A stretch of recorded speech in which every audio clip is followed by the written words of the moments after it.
Bonjour à toutes et à tous, chers amis et chers abonnés, je suis très heureux de vous retrouver pour, avec vous, disséquer à nouveau une petite pépite que je tire de mon grenier. Et puisque nous approchons d'Halloween bientôt, j'avais envie d'explorer les tréfonds de l'horreur et notamment un classique du film de zombies, puisqu'il s'agit, comme vous avez pu le voir en miniature, de Zombie Dawn of the Dead de George Romero. Alors c'est un classique, classique du film de zombies, classique du film d'horreur, euh, qui est sorti en 1978 aux États-Unis, 10 ans après La Nuit des Morts Vivants du même Romero, que l'on a officiellement sorti en France en 1983 à cause, je crois, d'une censure, etc. Et c'est avec au casting, nous avons David M. Gay, Ken Forsey, Gaylan Ross, Scott Reininger, Randy Kovitz, etc., etc., Michael Gornick, John Barrison. Les effets spéciaux sont de Tom Savini. Au budget, nous avons 640 000 dollars à peu près, ou 500 000 dollars, etc., etc. Et c'est un film qui raconte, synopsis assez simple, puisque on est en pleine panique, ça veut dire depuis, reprend un peu les éléments aussi de la nuit des morts vivants, donc c'est la panique dans tout le pays. Et sur un plateau de télévision, un représentant officiel du gouvernement fait le point sur la lutte contre les morts vivants qu'il y a en cours, et qui, voilà, morts vivants qui ont envahi la moindre petite ville, et 4 survivants parviennent à s'enfuir en hélicoptère et finissent par atterrir près d'un centre commercial où ils décident de s'installer pour essayer de survivre. Et donc là, leur vie quotidienne va s'organiser, entrecoupée par des raids contre les morts-vivants. Zombie Dawn of the Dead est un film qui va au-delà du simple film de zombies. Il devient une satire mordante de la société de consommation américaine.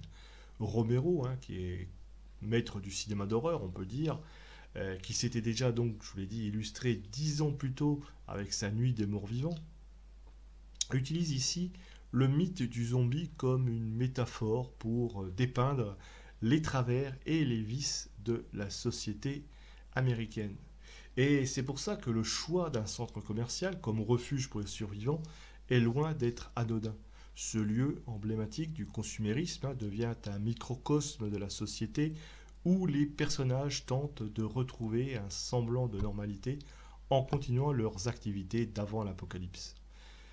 Cette ironie tragique souligne l'incapacité de l'Américain moyen à se détacher de ses habitudes, même lorsqu'il est confronté à l'annihilation, voire même pire, avec justement cette arrivée aussi de bikers un peu pillards, l'incapacité à se montrer unis face à un fléau qui pourtant les dépasse.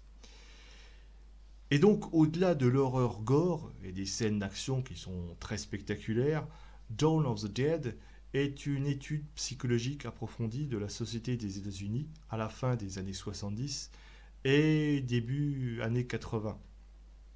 Les personnages, pris au piège dans un monde en ruine, révèlent tour à tour leurs faiblesses, leurs peurs, mais aussi leurs désirs, j'ai envie de dire leurs fantasmes même les plus profonds.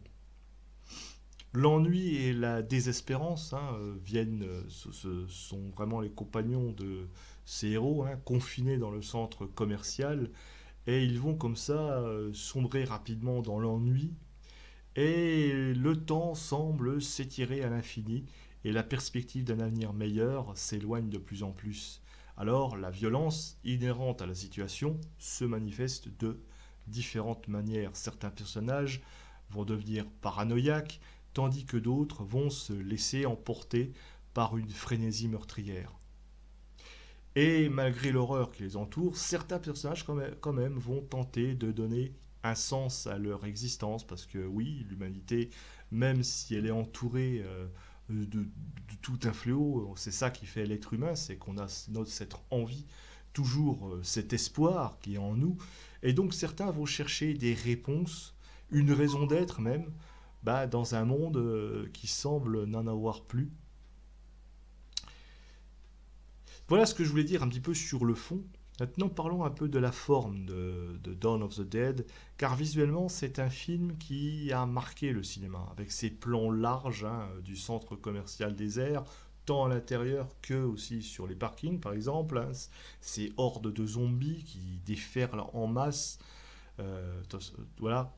Et malgré des effets spéciaux qui sont quand même rudimentaires, il ne faut pas se le cacher, il reste quand même malgré tout très efficace et contribue à installer une atmosphère sombre, angoissante, déshumanisée. Et même la photographie, très granuleuse, arrive à accentuer ce sentiment de désolation qui règne tout au long du film. On notera particulièrement l'usage des couleurs ternes et des ombres qui créent ainsi un contraste saisissant avec la vivacité des publicités, des enseignes lumineuses du centre commercial. Et on arrive à quelque chose, voilà, un film très intéressant, même encore à regarder aujourd'hui, parce que Zombie Dawn of the Dead est bien plus qu'un film d'horreur sur les zombies. Il s'agit ni plus ni moins qu'une véritable œuvre cinématographique, au sens même artistique du terme, à la fois complexe, à la fois ambitieuse, et qui a marqué son temps et son époque. C'est une référence. Je veux dire, même Evil Dead, je veux dire, Sam Raimi, pour son Evil Dead, va beaucoup s'inspirer de ce zombie.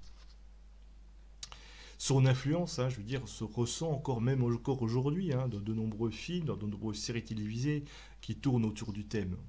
Bien sûr, on n'échappe pas à la critique sociale qui sous-tend le genre de films de zombies, dont le but premier est de dénoncer les travers de la société, mais ça reste quand même un sous-genre du genre horrifique à part entière. Il a contribué à la naissance de ce genre dans le cinéma d'horreur et surtout le film de zombies à huis clos. Aujourd'hui, ce film est toujours considéré comme incontournable du genre horrifique et il est régulièrement cité parmi les meilleurs films de zombies de tous les temps. Ce que je vous propose en conclusion, je dirais, c'est que ce film, qui est une œuvre riche, complexe, mérite d'être vu, revu, redécouverte même, car au-delà de l'horreur et de l'action, ce film est une réflexion profonde sur la nature humaine et les dangers de la société de consommation. Je pense que voilà.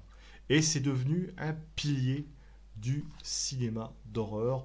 Donc, si vous voulez vous refaire un bon film de zombies, je vous encourage à revoir le Dawn of the Dead de Romero.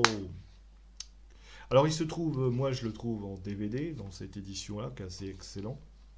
Mais aussi, je crois qu'il existe, il me semble, en VOD sur Univers Ciné, mais aussi Google Play Film, TV, Apple TV, sur YouTube, etc. etc. Bref, c'est pas un film très difficile à trouver. Je pense qu'il doit. Et c'est un incontournable à revoir tellement il a influencé beaucoup d'autres réalisateurs de films d'horreur, que ce soit Sam Raimi, que ce soit Tarantino aussi, que ce soit voilà tous ceux qui ont voulu s'essayer au genre horreur avec des morts vivants. Sur ce, mes amis, eh bien, dites-moi en commentaire ce que vous avez pensé, si vous avez vu ce film, et ce que vous avez pensé de ce Zombie Dawn of the Dead, deuxième film de zombies de George Romero. Et puis, si vous avez apprécié ou non, etc., on en parle, on en discute, likez, partagez. Euh, Faisons une réflexion sur ce film, et moi je vous dis au revoir et à bientôt pour une prochaine vidéo.